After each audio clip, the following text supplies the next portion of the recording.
इस समय हम आपको दिखा रहे हैं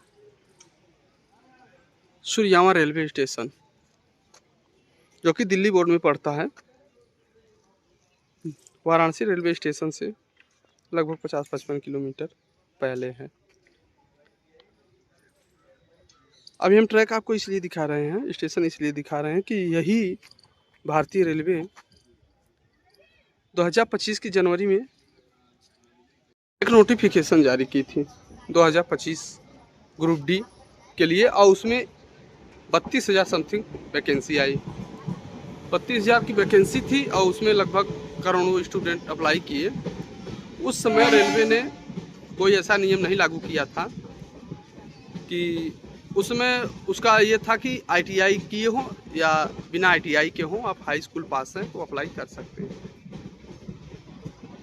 उसके पहले 2019 में उन्होंने एक बार नोटिफिकेशन जारी कर दिया था कि ग्रुप डी में केवल वही लोग अप्लाई कर सकते हैं जो ITI किए रहेंगे। कारण यह है कि इसमें ज़्यादातर पोस्टें जो है नॉन टेक्निकल होती हैं और बिना टेक्निकल की भी होती हैं। सबसे बड़ी बात ये होती है कि टेक्निकल कोई बहुत ज़रूरी नहीं है, एक्सपीरियंस पे काम होने लगता है, ट्रेनिंग होता है। ट्रेनिंग बेस पे जब काम आप धीरे धीरे करने लगते हैं, कोई भी काम हो, चाहे बिना ITI का हो चाहे ITI का हो, हर बंदा कर सकता है। सभी लोग उसको कर सकते हैं, चाहे ITI किए हों चाहे न किए हों। पर जैसे ही नोटिफिकेशन आया 32,000 का, उसके कुछ ही दिनों बाद हमारे देश के लोग इतने बुद्धिमान हैं, हमारे देश में ज़्यादातर बुद्धिमान लोग ही पैदा हुए हैं, इसीलिए हमारा देश काफ़ी आगे है। इतने बुद्धिमान हैं कि उस रेलवे ग्रुप डी की वैकेंसी को कोर्ट में घसीट ले गए। कोर्ट में घसीट के ले गए। अब वहाँ पर कोर्ट का चक्कर शुरू। अब कोचिंग वाले, वकील साहब, तमाम डिपार्टमेंट उसमें कमाई करना शुरू कर दिए। अब हम ये बता रहे हैं इसलिए कि जो बिना ITI के हैं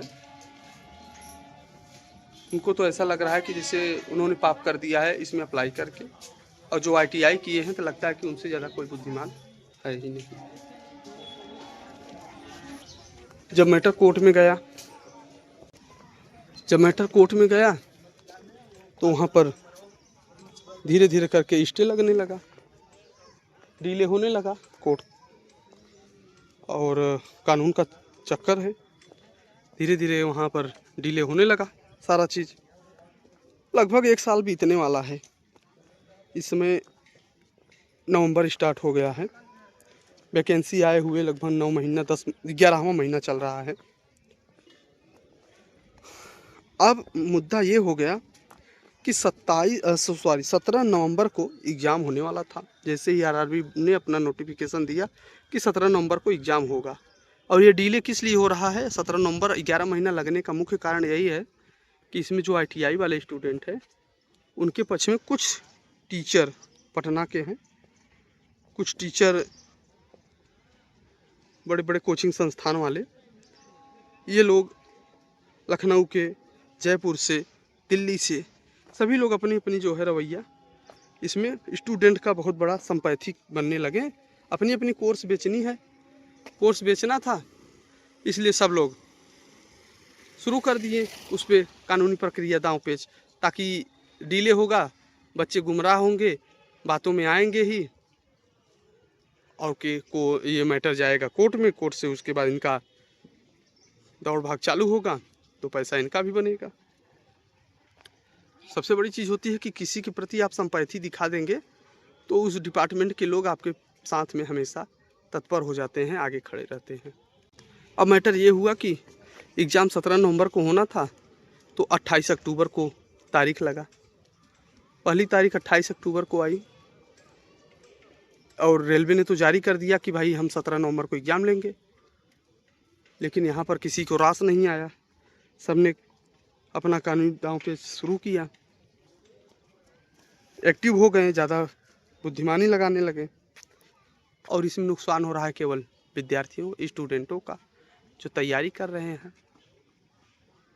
इसका रिजल्ट अब तक दूसरी वैकेंसी आनी थी, रेलवे ग्रुप डी की दूसरी वैकेंसी आने वाली थी, लेकिन एक ही वैकेंसी फाइनल नहीं हुआ, तो रेलवे भी कह रहा है भाई हम तो हाथ पे हाथ रख के बैठ जाएंगे, जब कोर्ट का आदेश आएगा तभी हम फाइनल कराएंगे। कोर्ट का आदेश उसको भी पता है कि जब स्टूडेंट ही चाह रहे हैं कि ये आधार में लटकी रहे वैकेंसी, रोजगार न बन पाए, तो फिर कोर्ट बोर्ड क्या करेगी। अब 17 नवंबर का एग्ज़ाम, अभी 4 नवंबर को फिर से तारीख लगी।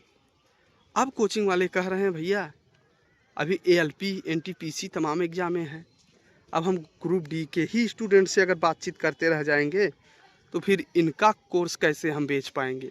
ग्रुप डी का अगर हम एग्ज़ाम के चक्कर में ही पड़े रह जाएंगे तो इनका कोर्स कैसे बिकेगा।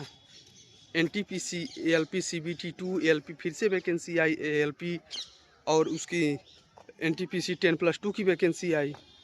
अब इन सब को कैसे इनका कोर्स कैसे बेचा जाए। तो अब टीचर लोग सब घबराए हुए हैं कि ग्रुप डी के चक्कर में हम इनकी भी एग्ज़ाम डिले करा रहे हैं।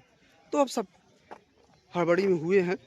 अभी साहिल से खंडेलवाल सर अभी कल बोल रहे थे कि भैया एग्ज़ाम कराने दीजिए। लखनऊ से हैं एक टीचर, वो भी बोलने लगे कि एग्ज़ाम तो कम से कम हो जाए। मतलब अब सब लोग एग्ज़ाम कराने पे लगे हैं। अभी तक समय बर्बाद करने के बाद आ गए हैं एग्ज़ाम कराने के चक्कर में। तो कहने का मतलब ये है, हमारा उद्देश्य यही था कि बुद्धिमानी लगाइए, स्मार्ट बनिए, पर ओवर स्मार्ट मत बनिए।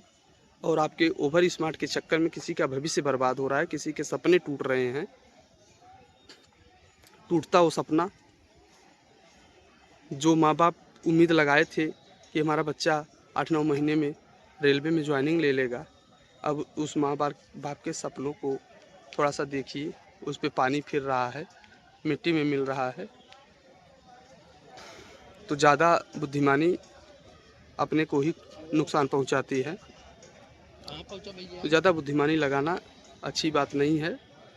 और हमारे यहाँ की विडंबना ये है, हमारे देश की जो भाग्य कहें या दुर्भाग्य कहें, हमारे यहाँ के स्टूडेंटों को सबसे बड़ी गलतियाँ तो इसमें स्टूडेंट की ही है। अगर वो ITI वाले हैं, जो अगर ITI कर लिए हैं, तो उनको लगता है कि हम बहुत बड़ी डिग्री ले लिए हैं, जबकि हमें भी पता है, हम देख रहे हैं ITI वालों की स्थिति ये है कि एडमिशन करा लेते हैं और बाहर कमाने जाते हैं, सोचते हैं कि उसी में हमारा नौकरी हो जाएगा। और जो फ्रेशर हैं, गरीब थे बच्चे, उनके पास व्यवस्थाएं नहीं थी, संसाधन नहीं था कि ITI कर पाए, नहीं तो ITI वो भी कर लेते, पर कहीं न कहीं उनके पास व्यवस्थाओं की कमी होगी तभी नहीं कर पाए ITI।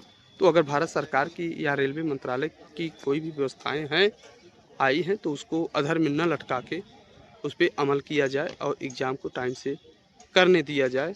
हमारा यही सबसे हाथ जोड़ के विनती है कि बर्बाद होते उन सपनों को एक बार ज़रूर निगाह में रखिए। सभी टीचरों से विनती है, स्टूडेंट तो भाई जहाँ पर उनको घुमाया जाएगा वहीं पे गुमराह हो जाएंगे।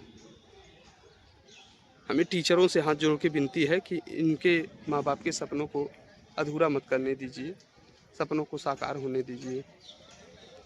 चलिए ठीक है, हमारे साथ ऐसे ही बने रहिए, और भी चीज़ें हम अपडेट कराएंगे, घुमाते रहते हैं। पर एक बार ज़रूर है कि रेलवे ग्रुप डी का एग्ज़ाम 17 नवंबर से होने वाला है, तो कृपया करके होने दीजिए। सभी टीचरों के पास ये शेयर करिए ज़रूर। जय हिंद।